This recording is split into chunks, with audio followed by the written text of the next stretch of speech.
벌써 금년 한 해의 마지막 주일, 마지막 날이 되었습니다.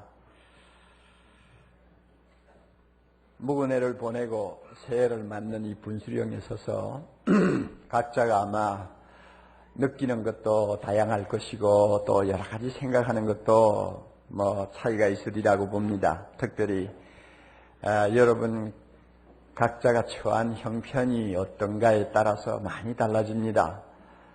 건강하고 형통한 사람은 또 밝은 눈으로 새해를 기다리고 또 묵은 해를 보내겠죠. 그러나 병들고 실패하고 좌절감에 빠져 있는 분들은 세월이 흐르는 것이 더없이 처량할 수밖에 없을 것이고 또 앞으로 살아갈 일에 대해서 많은 걱정들이 쏟아져 들어오리라고 생각을 합니다.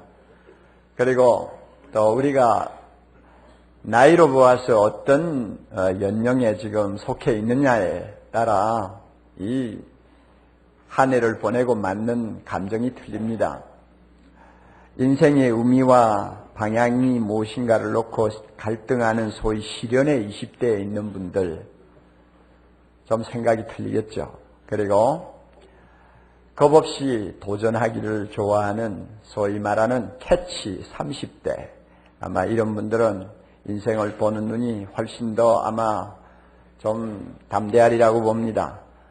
그리고 이미 자기의 한계를 어느 정도 인식하기 시작하는 데드라인의 40대라고 하는 이런 계층에 있는 분들은 또 나름대로 아마 진지하고 성숙한 자세로 이런 성구영신의 순간순간을 아마 깊이 묵상하리라고 생각합니다. 그리고 재충전이 필요한 리프레시트 50대 또 더 나아가서는 인생의 겨울이라고 할 수 있는 60대, 70대 선분들은 그 나름대로 또 매우 또 진지한 시간을 아마 보낼 수 있다고 생각을 합니다. 우리가 어떤 형편에 있든지 또 어떤 연령층에 속했든지 간에 오늘 우리는 펴놓은 하나님의 말씀을 통해서 우리 모두가 함께 받을 수 있는 귀한 주님의 음성, 은혜를 이 시간 받았으면 좋겠습니다. 주님께서 이 말씀을 통해 우리 각자에게 말씀하시는 바가 특별히 있다고 저는 확신합니다. 이 빌립보서는 지금 바울이 순교하기 한 5, 6년 전쯤 기록을 하지 않았나 이렇게 추측을 합니다. 바울의 나이도 이미 60세를 접어들고 있다고 우리가 보통 판단하고 있고 그는 또 불행하게도 로마 감옥에 지금 수감되어 있는 신세입니다. 지난 30여 년 동안 그가 처음 예수 믿은 이후로 그 복음에 참 열정에 사로잡혀서 소아시아를 누비면서 많은 사람을 구원했습니다. 중요한 도시마다 교회가 세워지고 또 아주 건강하게 성장하고 있었습니다. 그리고 그는 드디어 로마의 복음을 전하기 위해서 발을 들여놓았습니다.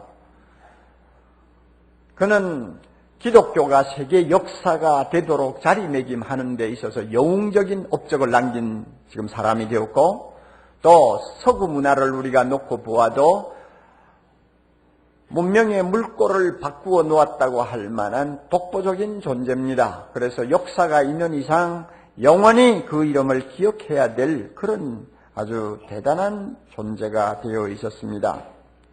여러분 이 정도면 누구나 자기의 화려한 업적에 도취되고 만족해서 이제 좀 템포를 늦추고 적당히 살자 하는 생각을 할 수 있지 않겠어요?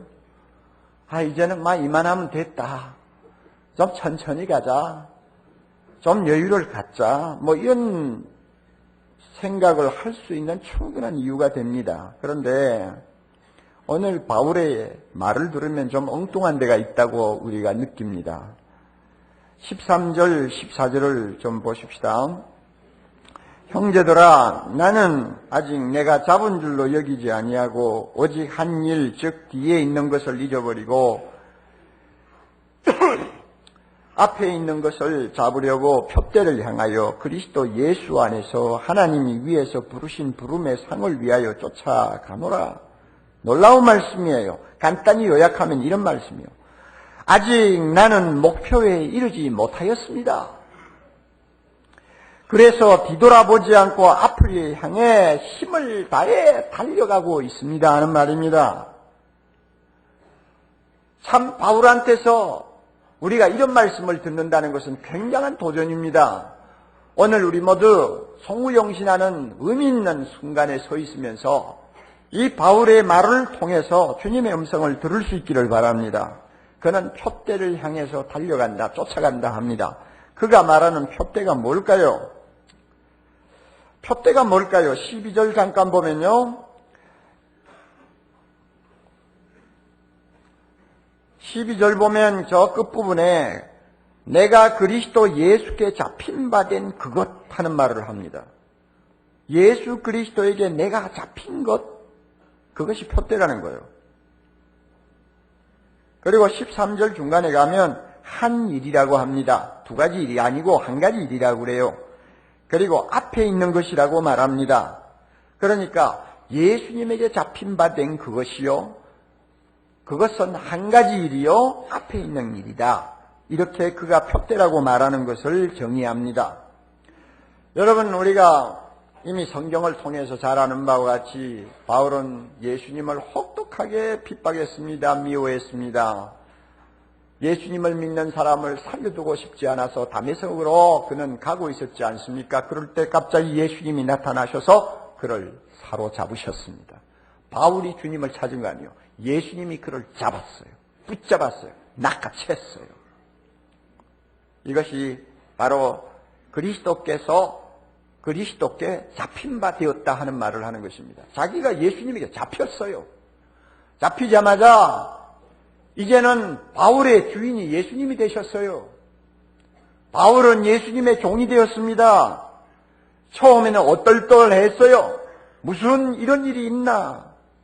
왜 내가 이렇게 참비참해지나? 이렇게 느꼈을지 모르지만 나중에 예수님이 왜 자기를 갑자기 붙들고 예수님이 자기를 손에 꽉 쥐셨는가 하는 것을 알고 나서부터 그의 마음에는 말로 다 알 수 없는 감격이 솟구치기 시작했습니다.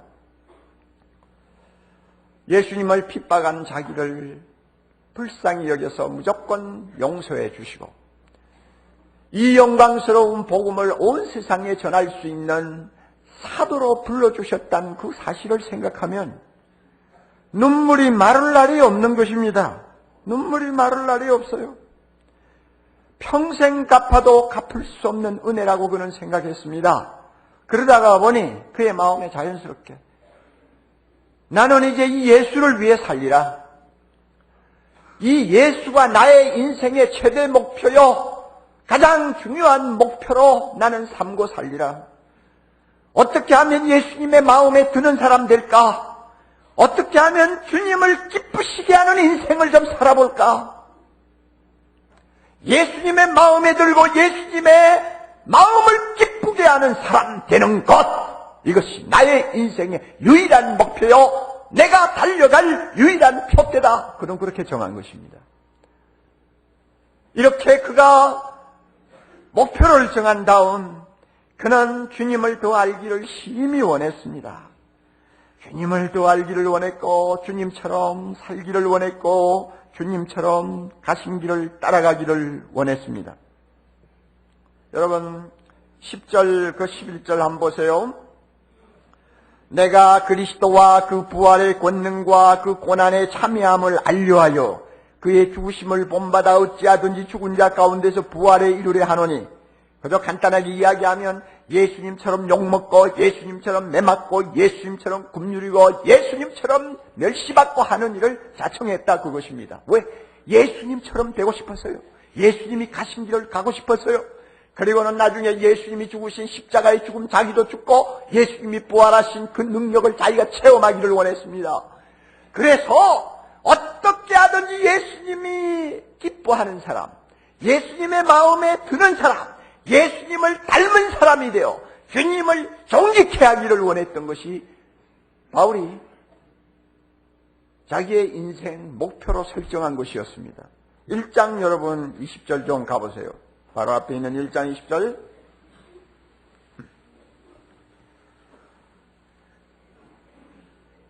바울의 기대, 바울의 목표, 바울의 간절한 소원이 뭔지 보세요.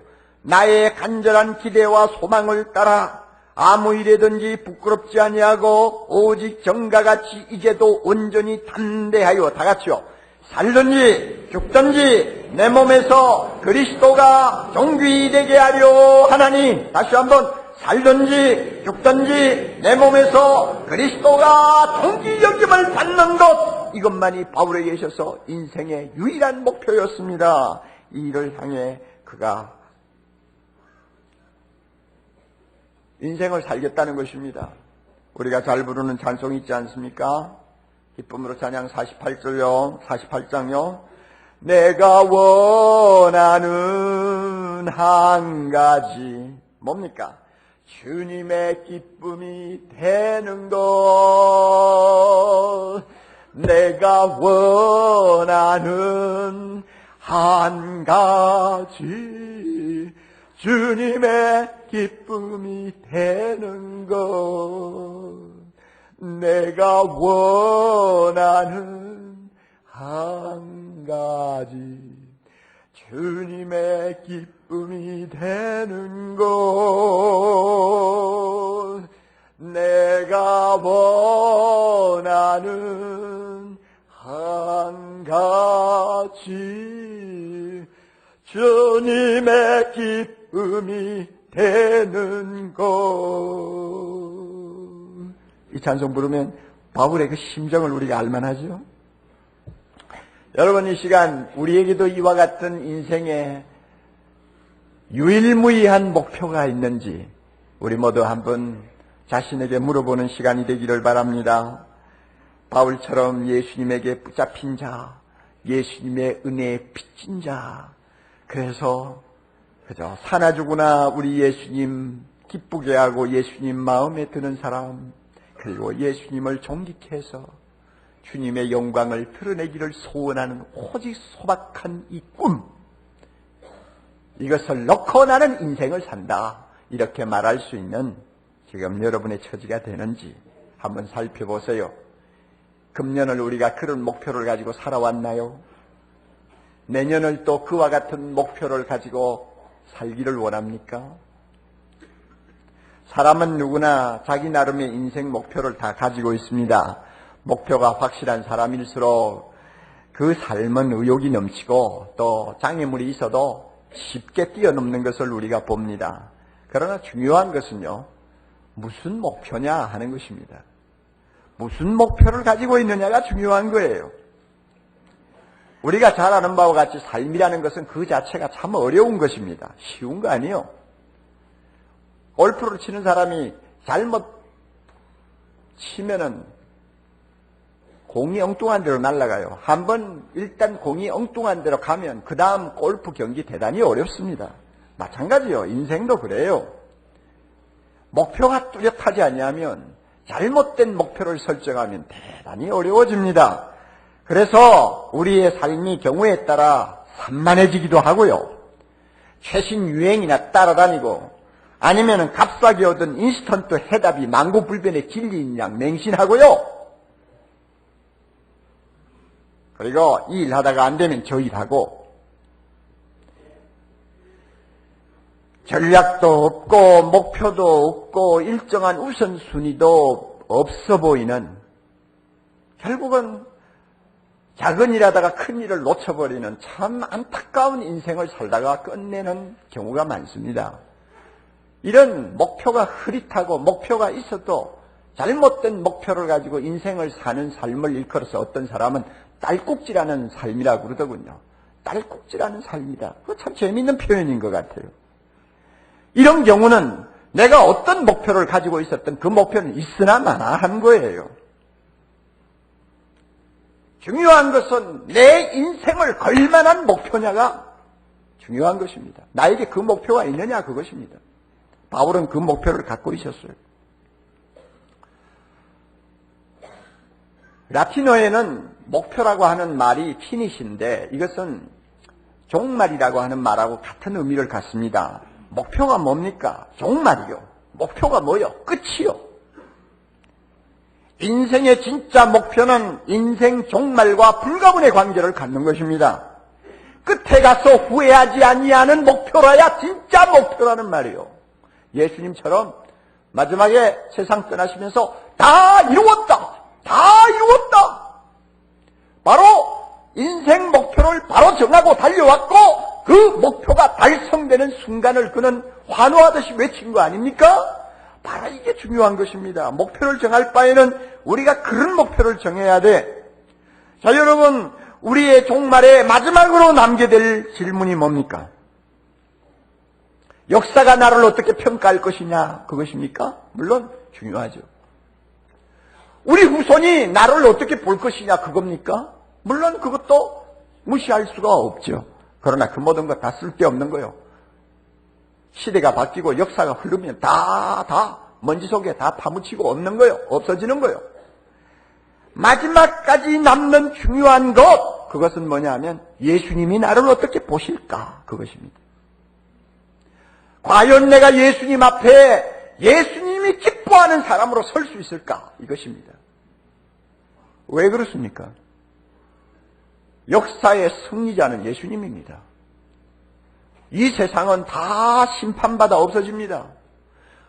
하늘과 땅의 권세를 가지신 그분이 하늘에 있는 것과 땅에 있는 것을 통일하셔서 영원한 하나님 나라, 흠과 티가 없는 거룩한 백성들이 사는 하늘의 나라를 주님께서 완성하시고 그분이 영원토록 다스리게 됩니다. 마지막으로 남는 분은 예수님입니다. 마지막으로 우리가 만날 분은 예수님입니다. 그분 앞에서 우리가 어떤 존재가 되느냐가 우리의 인생을 바로 살았느냐, 바로 살지 못했느냐를 평가하는 기준이 됩니다. 마지막에 남는 것은 예수님이요. 그러므로 내가 목표를 정했다면 그 마지막에 가서 큰 소리치고 마지막에 가서 찬양할 수 있는 목표라야지. 중간에 있다가 없어지는 그런 목표 가지고 인생을 살 수가 없어요. 여러분 이와 같은 목표를 갖고 있어요. 바울은 바로 이런 목표를 표대로 정해놓고 지금 살고 있습니다. 우리가 현실 생활에서 여러 가지 계획이 있고 목표를 세우고 있습니다. 가정, 행복 참 중요한 목표 아닙니까? 우리의 건강도 중요하죠. 돈도 벌어야죠. 예수 믿는 사람 열심히 해서 돈도 벌어야죠. 멍청하게 하다가 주식에 다 날리는 그런 짓은 안 해야죠. 예수 믿는 사람 기도하고 돈 쓰고 기도하고 돈 버는데 왜 갑자기 날립니까? 그러지 말아야 되죠. 욕심이 지나치니까 다 그런 일이 일어나는 것이지. 돈도 모아야죠. 모아서 우리가 주님의 나라와 선한 일을 위해서 좀 써야죠. 성공도 할 수 있으면 하는 것이 좋죠. 맨날 실패자가 될 필요가 없잖아요. 여가도 좀 즐겨야 되잖아요. 취미생활도 좀 하면서 인생의 좀 풍요로움을 우리가 또 인생의 깊이를 우리가 좀 맛보면서 살아야 되지 않습니까? 다 중요합니다. 이 모든 것이 중요하지만 여러분 한 가지 꼭 알아두세요. 알아두어야 할 것이 있습니다. 정말 중요합니다. 이 모든 현실적인 목표나 계획은 2차적인 것이 되어야 된다는 것입니다. 주님을 기쁘게 하랴. 주님의 마음에 드는 사람, 주님의 뒤를 따라가는 그의 제자가 된다고 하는 가장 중요한 종말적인 목표에 비해서 내가 현실적으로 갖고 있는 계획이나 목표는 2차적인 것이 되어야 돼요. 그래서 예수님을 기쁘게 하겠다는 이 최종적인 목표가 저울추가 되어서 내가 마음에 갖고 있는 여러 가지 소원과 계획을 달아볼 수 있어야 됩니다. 주님을 기쁘시게 하겠다, 주의 마음에 드는 삶을 살겠다고 하는 이 목표에 비추어 볼 때 내가 지금 가정에 대해서 갖고 있는 생각이 얼마만큼 정당하냐, 가벼우냐, 무거우냐, 좋으냐, 나쁘냐, 돈을 벌려고 하는 것이 좋으냐, 나쁘냐, 저울질을 해봐야 돼요.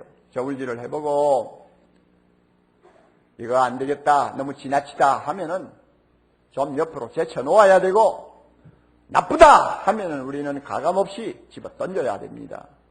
이런 삶이 표대를 두고 사는 사람의 삶이에요. 그러므로 사랑하는 형제자매 여러분, 우리의 마음을 비우세요.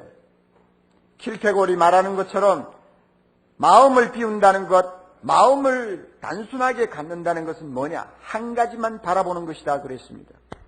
짧은 인생 2가지, 3가지 추구할 시간 없어요. 한 가지, 가장 중요하다는 것, 생명 걸어도 후회하지 아니할 수 있는 것, 마지막에 가서 큰 소리 칠 수 있는 건 하나 딱 잡아야 돼요. 그거 잡고 우리가 집중해야 합니다. 바울은 그렇게 살았어요. 한 해를 보내고 한 해를 맞는 시점에서 우리가 이 문제 진지하게 생각해 본다는 것은 대단히 의미 있는 것입니다. 바울은 자기가 세운 이 목표, 표대를 향해서 쫓아간다는 말을 하고 있습니다. 쫓아간다, 달려간다 하는 말이겠죠. 이 말은 좀 강한 의미를 갖고 있습니다. 여러분, 시드니 올림픽 하면서 우리가 텔레비를 가지고 보았잖아요. 요즘에 카메라가 워낙 발전해가지고요. 자세한 동작까지 우리가 다 볼 수 있지 않습니까? 세상에서 가장 빠른 인간 탄환을 가리는 100m 육상 경기. 세계에서 내로라는 선수들이 이제 마지막 결승전에서 달립니다. 미국의 모리스 그린이라고 하는 사람이 1등을 했는데 9초 87이에요. 굉장하죠? 100m를 9초 87에 뛰어요. 그런데 그 몇 사람이 지금 앞에 있는 테이프를 향해서 달려옵니다. 가슴에 누가 그 테이프를 먼저 대느냐가 이기는 거예요. 이야, 그 얼굴 표정, 팔 동작, 다리 동작, 그 눈 동작, 이러는 거 옛날 같으면 그런 거 못 보잖아요. 카메라가 그런 저속으로 우리 하나하나를 분석해서 보여주지 않으니까 실감이 안 나죠. 하다가 그냥 끝나죠. 그러나 지금은 막 이게 하잖아요. 이러면 얼마나 참 대단해요.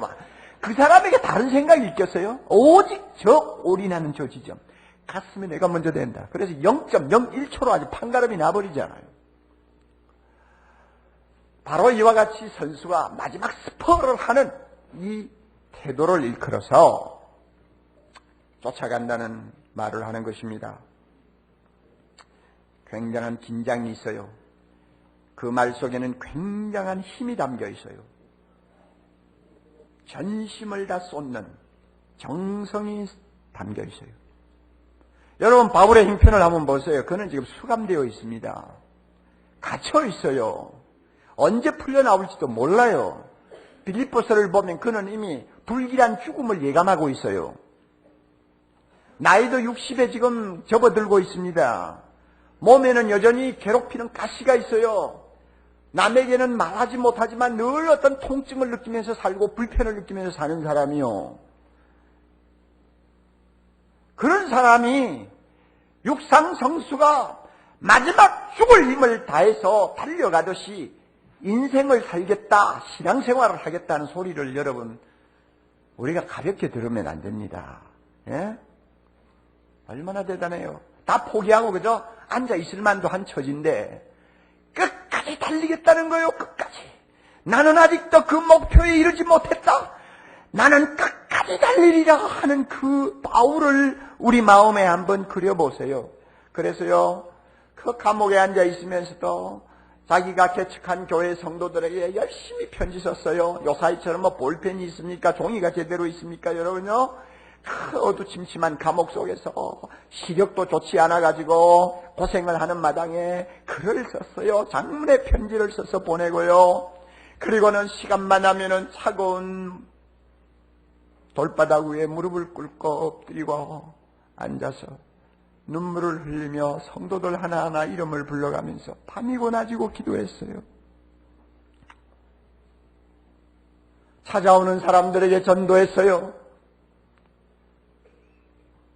경우에 따라서는 유대인들을 앉혀놓고 말씀을 가르쳤어요. 감옥에서도 쉴 틈이 없었어요. 달려가는 인생을 산 것입니다. 달려가는 인생을 살았어요. 여러분, 신앙생활이라는 게 뭡니까? 달려가는 것이 신앙생활입니다. 어떤 사람은 보면 기는 것처럼 신앙생활해요. 어떤 사람은 걸어가듯이 신앙생활해요. 이것은 바울이 말하는 달려가는 신앙생활 아닙니다. 표대를 향하는 신앙생활 아닙니다. 신앙생활의 목표는 예수님을 기쁘게 하는 하는 것입니다. 신앙생활은 주님의 마음에 드는 사람이 되는 것입니다. 신앙생활의 목표는 내가 예수님처럼 살고 예수님처럼 되기를 원하는 작은 예수의 꿈을 이루는 것입니다. 이 목표와 이상이 너무나 고귀하고 아름다운 것이기에 적당히 걸어갈 그런 일이 아니에요. 적당히 기어가면서 할 일이 아니에요. 최선을 다해야 되는 일입니다. 바울처럼 말입니다. 바울이 갇힌 감옥처럼 우리를 둘러싸고 있는 답답한 환경에서도 우리는 절대로 구해받을 수가 없어요. 바울에게 있는 몸의 가시처럼 우리 몸의 연약한 부분 때문에 고통하고 어렵고 잠 못 자는 때가 있을지라도 그것 때문에 우리가 지장을 받아서 안 돼요. 거기에 꺾이면 안 돼요.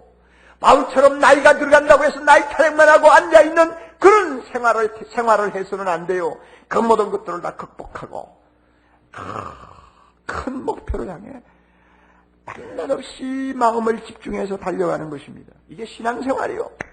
여러분 날마다 우리 주일마다 공동체 고백하지 않습니까? 그 공동체 고백에 나오는 5가지를 위해서 여러분이 얼마나 정성을 다 쏟습니까요? 예? 하나님을 예배하기 위해서 얼마만큼 여러분이 전력을 쏟습니까? 하나님의 말씀을 가지고 주님 닮아가는 성숙한 인격이 되기 위해서 얼마나 배우려고 합니까? 여러분 이웃에게 사랑을 베푸는 일에 얼마나 관심을 가지고 삽니까? 성도들과의 아름다운 교제를 위해서 우리가 얼마만큼 시간을 냅니까? 아직도 복음을 듣지 못하고 죽어가는 영혼들을 위해서 얼마나 기도하고 있으며 얼마나 그들을 위해서 전도하고 있습니까?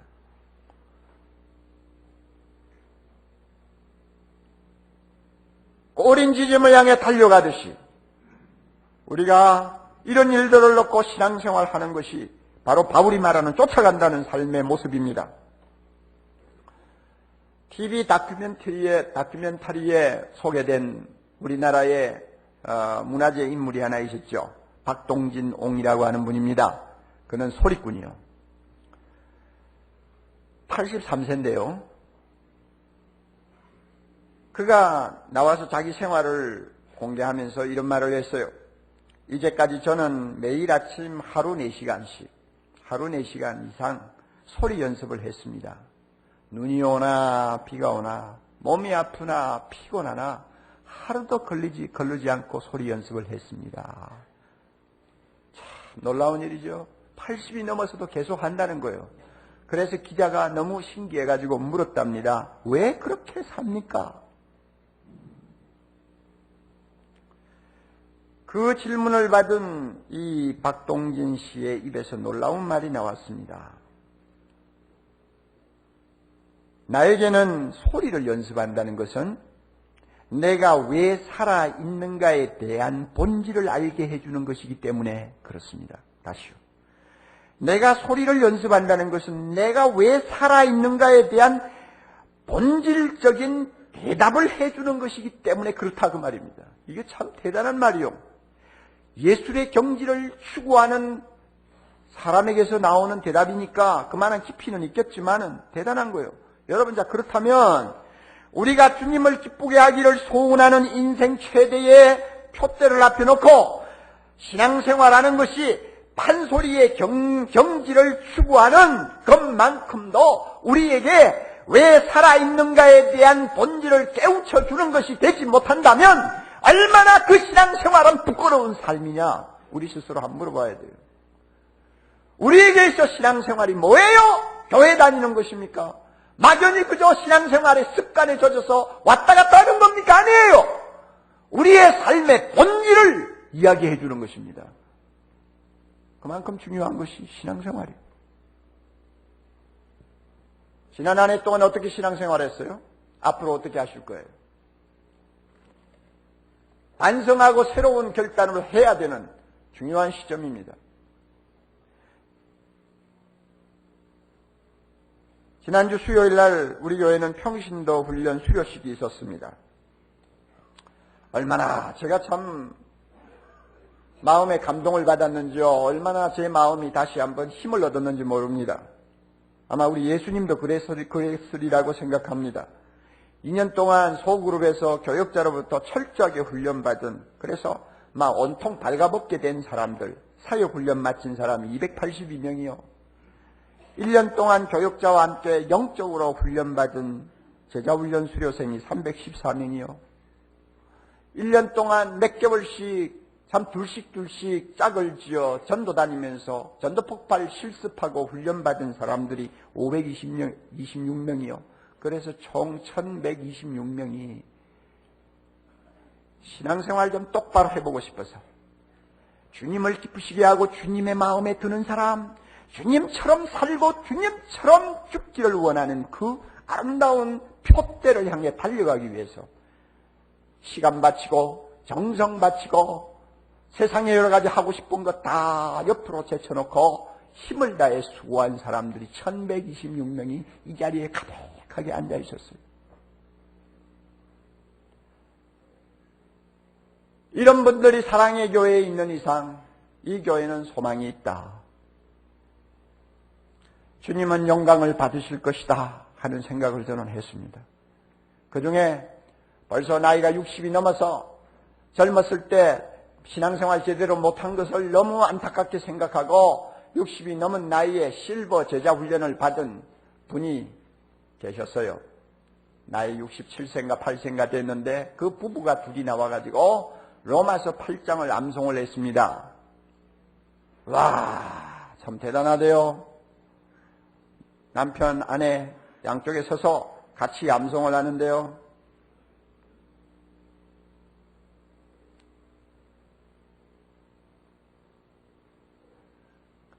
그런 적 이 일에 대하여 우리가 무슨 말하리요 하면서 나오는데요. 눈에 불꽃이 튀어요. 이래요. 자기 아들을 아끼지 아니하시고 우리 모든 사람을 위하여 내어주시니까 그 아들과 함께 모든 것을 은사로 주시지 않겠느냐?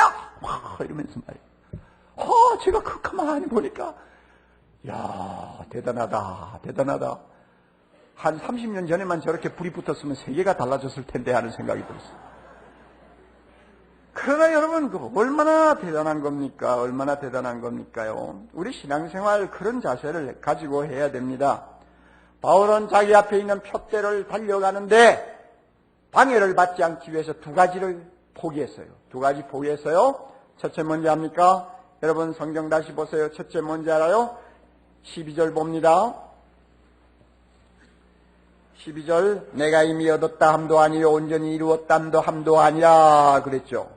그 다음에 13절에 가서 나는 아직 내가 잡은 줄로 여기지 아니한다 그랬어요. 온전히 이루었다고 생각하지 않는다, 잡은 줄로 여기지 않는다 하는 말입니다. 쉽게 말하면 현재에 만족하고 안주하지 않겠다는 것입니다. 자기 지금 현재 상황이 아무리 만족스러운 것이라도 거기에 마음을 두지 않겠다는 것입니다. 마음은 미래에 있어요. 앞에 있는 표대에 있어요. 그러므로 현재에 안주하지 않겠다? 참, 이 또 놀라운 말입니다. 바울원님이요 어느 경지까지 올라간 사람입니다. 그만큼 예수님을 기쁘게 하고 예수님을 닮기 위해서 평생을 투자한 사람이 어디 있어요? 그래서 그는 자주 사람들을 만날 때마다 나를 본받으라고 그랬어요. 여러분 옥목사하고 20년 동안 이 교회에 살면서 옥목사 입에서 나를 본받으십시오 하는 말 한번 들어본 일 있습니까? 난 죽었다 깨나도 그 말 못해요. 그러나 바울은 나를 본받으라고 했어요. 그 말은 그만큼 그는 어떤 경지에 지금 이루고 있는 것입니다. 그럼에도 불구하고 뭐라고 그래요? 나는 내가 이루었다고 생각하지 않는다. 나는 현재에 만족하기를 원치 않는다. 그래서 현재에 안주하기를 거부했습니다. 현재에 안주하면 비만증에 걸리니까 달리는데 시간이 있잖아요. 그러니까 모든 것을 다 뿌리치고 앞만 쳐다보는 것입니다. 여러분은 우리에게도 이와 같은 자세가 있어야 됩니다. 사랑하는 형제자매 여러분, 여러분이 지금 어떤 형편에 와 있든지, 여러분의 신앙이 얼마만큼 성숙했든지, 여러분이 교회 안에서 얼만큼 인정을 받는 사람이 되었든지, 여러분의 믿음이 얼마만큼 자라서 참 놀라운 일들이 여기저기에서 일어났든지 간에 현재에 안주하지 마십시오. 현재에 안주하면 영적으로 비만증 걸립니다. 몸이 무거워지면 달리지를 못합니다. 포기하셔야 돼요. 앞만 쳐다보셔야 됩니다. 2000년은 2000년으로 접어두고 2001년은 앞을 내다보고 뛰어야 합니다. 바울이 또 하나 포기하기를 작정한 거 있습니다. 13절 보세요. 형제들아 나는 아직 내가 잡은 줄로 여기지 아니하고 오직 한 일 다 같이요. 즉 뒤에 있는 것을 잊어버리고 뒤에 있는 것, 지나간 것, 과거 돌아보지 않겠다는 것입니다.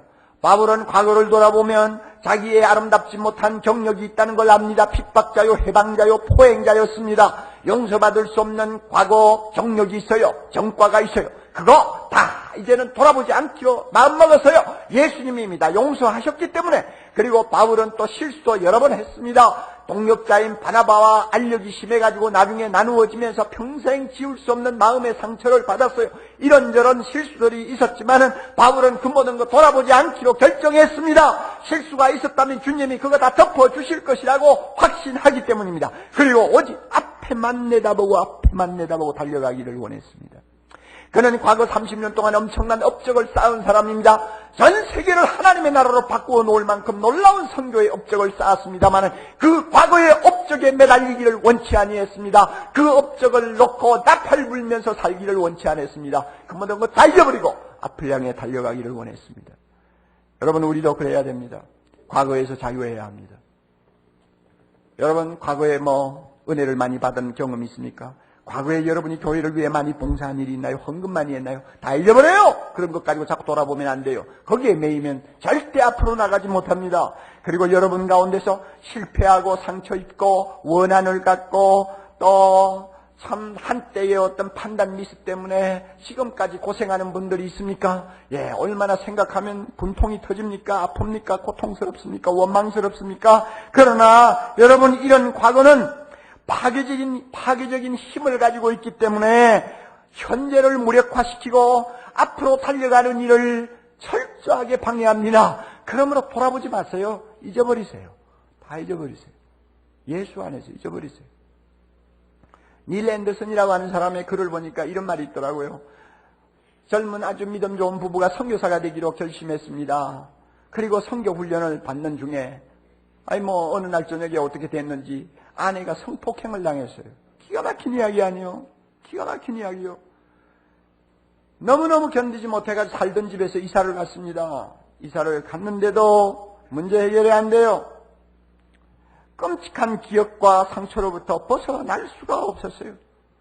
바로는 닐 앤더슨의 강의실에 그 부인이 찾아왔습니다. 그리고는 그를 개인적으로 만나 하소연을 했습니다. 하나님은 그를 사랑하는 자, 모든 그를 사랑하는 자들에게 합력하여 선을 이루게 하신다고 약속하시는데 왜 나에게 이와 같은 일이 일어나야 합니까? 나는 도무지 견딜 수가 없습니다. 내가 선교사로서 헌신하려고 하는데 왜 하나님이 이런 일을 용납하십니까? 그럴 때 닐 앤더슨이 그랬어요. 잠깐. 하나님이 당신에게 허락하신 거 아니요. 당신은 피해를 본 것입니다. 세상에 살다 보면 피해를 받는 때가 있잖아요. 피해를 당한 거예요. 그러나 하나님은 그런 피해를 통해서도 당신을 성숙한 사람으로 만들고 선을 이루게 하신다는 걸 믿어야 됩니다. 아이고, 목사님, 도무지 그런 것이 믿어지지 않고 계속 갈등만 일어나니 어떻게 합니까? 자, 그러면 자매 다시 한번 이야기합시다. 당신이 성폭행을 당해도 신분이 바뀐 거 아니지 않소? 당신 성폭행 당했다고 해서 사랑받는 하나님의 자녀라는 신분이 날아가 버렸어? 아니지 않아요. 신분은 그대로 남아있잖아요. 그러므로 당신이 이제 선택하기 나름이요. 평생 나는 성폭행 희생자다 하는 것만 늘 생각하면서 살든지, 아니면은 그것을 아예 잊어버리고 나는 사랑받는 하나님의 자녀야 하고 고백하면서 살든지, 둘 중에 하나를 선택하세요. 그래야만이 당신은 자로 가든 우로 가든 될 것입니다. 옳은 말 아닙니까, 여러분? 내가 과거에 어떤 어려움을 당했다 할지라도 다 잊어야 돼요. 그 상처, 그 고통 자꾸 돌아보면서 우리가 그 과거의 일들만 자꾸 마음에 담고 맴돌면 아무것도 안 되는 것입니다. 그러므로 바울이 나는 뒤의 것을 잊어버리겠다 그랬습니다.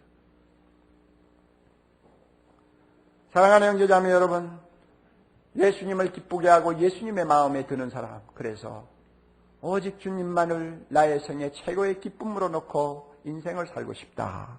그 일을 위해서 나는 신앙생활을 달려가는 선수들처럼 좀 해보고 싶다. 여러분이 이렇게 마음의 결정을 하셨으면 그 다음에 끝으로 하나 물어봅시다. 내가 이렇게 예수님만을 위해 살고 예수님을 내 마음의 최고의 사랑으로 놓고 산다면 이런 나를 보시고 주님은 어떻게 하실까? 주님은 구경만 하시고 고개만 끄덕끄덕하고 잘한다, 잘한다.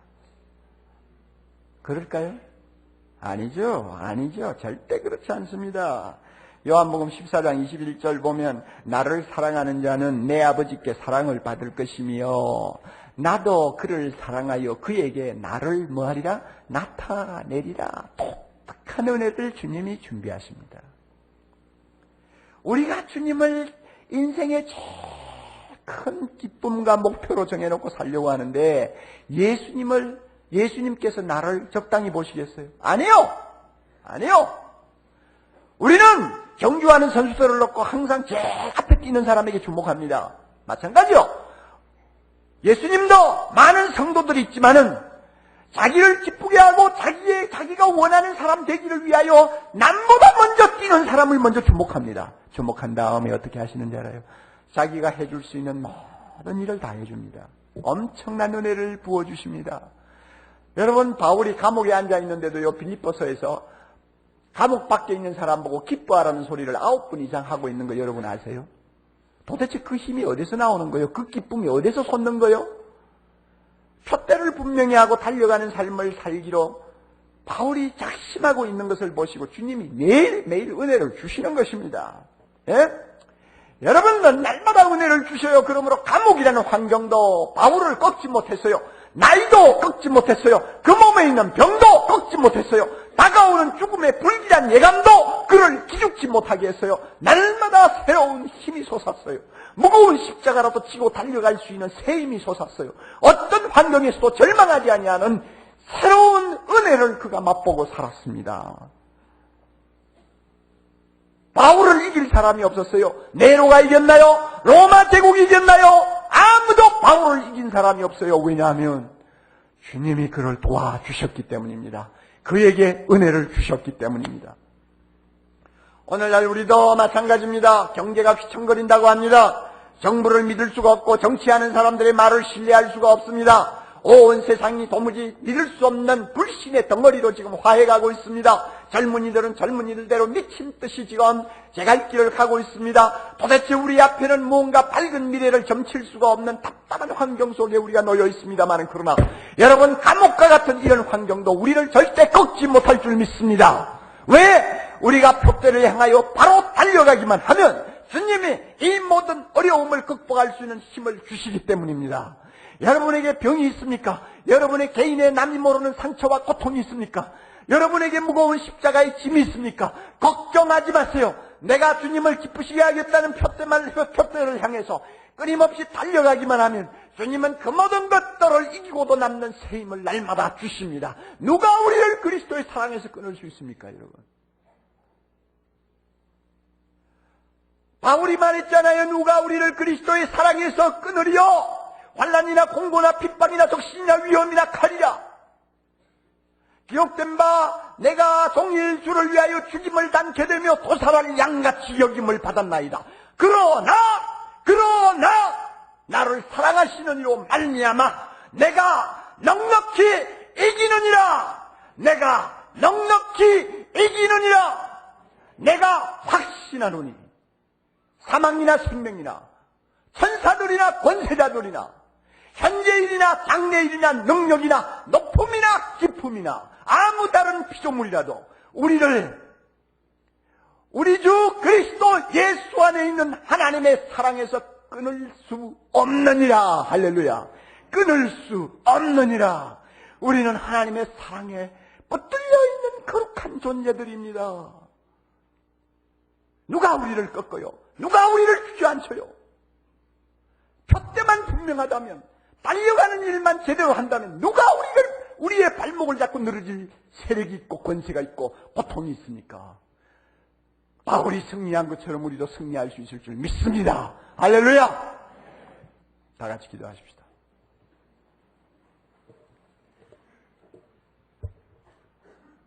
자비로우신 하나님, 바울처럼 우리도 예수님을 사랑하고 예수님을 기뻐하고 예수님의 마음에 원하는 사람 되기 위한 인생의 뚜렷한 표대를 세우고 신앙생활하게 해주시기를 원합니다. 마지막으로 남을 유일한 과제가 주님 앞에 서는 나의 모습입니다. 주님이여, 이 목표를 향해서 바울처럼 달려가는 선수처럼 신앙생활하게 해 주시옵소서. 과거를 접어두고 현재에 안주하지 말고 끝없이 어떤 환경에서도 굴하지 않고 달려갈 때 주님이 우리를 사랑하시고 우리에게 필요한 은혜를, 우리에게 꼭 있어야 될 놀라운 축복들을 때를 따라 넘치도록 주실 줄 믿습니다. 금년 한 해도 함께 하신 하나님, 내년에는 이 모든 은혜와 축복을 더 받아 누리기를 원하오니 주여 우리를 도와주시옵소서. 우리를 도와주시고 축복해 주시옵소서. 헌금위원 그대로 일어나시기 바랍니다. 사랑이 많으신 아버지 하나님, 우리가 참 어려운 형편이지만 주님 앞에 나올 때 빈손 들고 나오지 않게 하심을 감사합니다. 주님이 주신 은혜 너무 큰데 비록 적은 물질이나마 귀한 예물로 주 앞에 드리오니 받으시고 각자 마음의 소원과 기도를 들어 응답해 주시옵소서. 개인의 영육 간의 건강함을 주시고 가정의 평안을 주시고 계획하고 바라는 모든 일들을 주께서 선하게 이루어 주시기를 원하옵고 바라옵나이다. 특별히 연말입니다. 새해를 맞는 마당에 너무나 생활고로 고통하는 우리 이웃들이 많이 있습니다. 주님 꼭 도와주시옵소서. 그대로 내버려 두지 마시기를 원합니다. 병상에서 밤낮 없이 신음하면서 주님만을 부르는 귀한 성도들 있습니다. 주여 이들을 고쳐주시옵소서. 이들을 일으켜 주시옵소서.